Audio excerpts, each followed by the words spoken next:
Most patients walk into a spine consultation worried they will forget the questions that matter most. The questions on this list are the ones patients say they wish they had asked or wish they had asked first. Welcome to This Explainer. Today, we're taking a really close look at a fantastic guide that addresses this exact situation, helping you navigate what is undeniably one of the most stressful medical choices you can make. Spine surgery?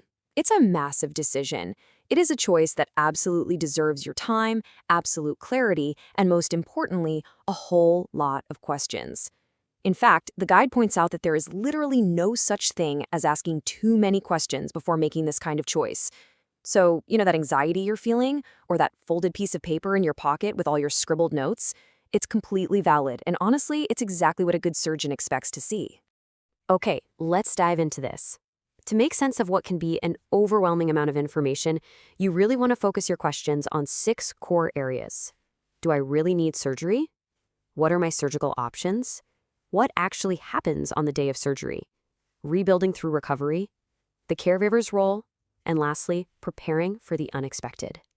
Let's start with category 1. Do I really need surgery? Aligning the pieces before deciding. The very first job of a consultation is ensuring surgery is actually the right answer for you, not just rushing you into a procedure. A good surgeon isn't going to just push you into the operating room. Surgery really only becomes a strong consideration when these 4 specific things line up. First off, your symptoms must be significantly affecting your day-to-day life. Second, conservative care, things like physical therapy or injections, just hasn't provided you enough relief. Third, your imaging, like an MRI, has to show a structural problem that surgery can actually fix. And fourth, your physical exam literally needs to match what's showing up on that imaging. If even one of these pieces is missing, well, the conversation should probably shift back to what else you can try rather than jumping straight into surgery. So let's talk about one of the most common anxieties patients have. Should I get a second opinion? The answer is a resounding yes. It is completely normal. Seeking a second opinion is not a sign of paranoia, and it doesn't mean your first doctor was incompetent. Actually, research shows that the exact same lumbar MRI can be read differently depending on where you go. Wild, right? And this brilliantly illustrates why second opinion makes so much sense, especially when 2 specific things are unclear. First, whether surgery is needed at all, and second, which surgery is the right one. If either of these feel even a little bit murky to you, getting another perspective is just a really smart evidence-based step to make sure you're on the right path. Moving on to category 2, exploring your surgical options and modern approaches to spine health. This is all about determining exactly what kind of surgery is being recommended to you. Look, a lot of patients are terrified because they've heard horror stories about huge open back surgeries from decades ago. But today, when minimally invasive surgery, or MIS, is appropriate, the experience is vastly different. We're talking smaller incisions and way less disruption to your muscles and tissues. But, and this is a huge but, the guide makes an incredibly important distinction here. Minimally invasive does not mean minor. It still requires careful planning and immense surgical skill. It's a major procedure, it's just done through a much smaller window. The toolkit available today is just incredible, and the surgical decisions are always tailored directly to you as a patient. For instance, robotic guidance might be used for pinpoint precision. Though remember, the surgeon is still entirely in control. It's a tool, not the operator. Depending on your specific diagnosis, a fusion might be used to stabilize a level of your spine, whereas a disc replacement aims to preserve your natural motion. And sometimes, well, a decompression procedure is all that's needed to free up a nerve, which might not require any hardware at all. You have goals, the toolkit has indications, and the surgeon's job is to match them up perfectly.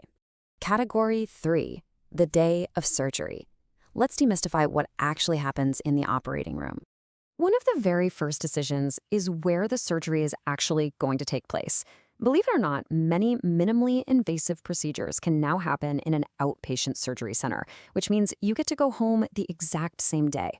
More complex procedures, or if you have other health factors, might be better served in a hospital setting. The safest setting is always the right setting. And rest assured, your surgeon remains fully in control from start to finish, working right alongside a highly specialized operating room team. Now we're at section 4, rebuilding through recovery with a movement-first approach. Now, what's really interesting about this slide is just how much modern recovery has completely transformed.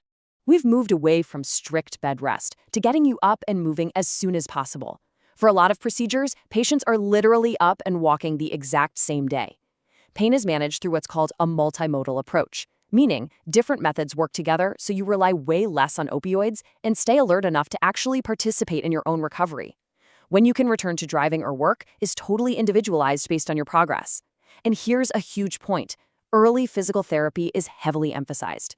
According to a 2024 meta-analysis, early rehabilitation safely improves outcomes. We really need to reframe physical therapy. It is absolutely not a sign that your surgery failed. It is a crucial expected tool for rebuilding your strength. Category 5. The caregiver's role. This is all about how family members and loved ones can best help during the process, how to support, not replace. There's a really powerful takeaway for caregivers here. A caregiver's role is not to take over the recovery. It is to make the recovery less lonely. If you're a caregiver listening to this, you are there to be present, to take notes at the consultation, and to offer support, but you shouldn't be in charge of their body. I know it might be tough to watch your loved ones struggle slightly to get a glass of water, but encouraging them to maintain their independence and do their own home exercises is such a vital part of their healing. Let them do the work. So what can you do?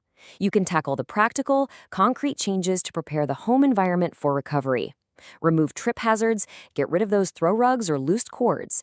Place commonly used items right at waist level. It sounds super simple, but it saves them from having to awkwardly bend down or reach up. Prepare some easy meals for that first week back and arrange transportation since they definitely won't be cleared to drive right away. These little changes, they make a world of difference. Finally, Category 6, preparing for the unexpected. This confronts the scariest question patients have. What if the plan of recovery does not go as expected? Look, sometimes, despite everyone's absolute best efforts and a perfectly executed surgery, a patient just doesn't get the full result they hoped for. The newer medical term for this is persistent spine pain syndrome. It's a scary thought for sure, but if the pain doesn't go away, I want you to know the answer is rarely there's nothing more we can do. Instead, it triggers a very careful re-evaluation. The diagnosis might evolve, and thankfully modern spine care has a real advanced toolkit to figure out exactly what your next best step is. So the crucial point is continuity of care. Spine care is almost never a one-and-done event for patients with significant issues. The exact same surgeon who performed your original procedure should absolutely be the one evaluating any future changes. Why? Because they know your original anatomy, they intimately know the surgical plan that was executed, and they know your personal goals better than anyone else. You shouldn't just be handed off to a stranger. If you are facing a spine surgery decision, the questions on the folded piece of paper deserve real answers. A consultation at Vertrae in Miamisburg, Ohio, is one place those answers can be found. Are you ready to get real answers to your folded list of questions? Getting clarity on your health shouldn't be intimidating. It should be empowering. Thanks so much for exploring this explainer with me today. Now take that confidence and go take your next step.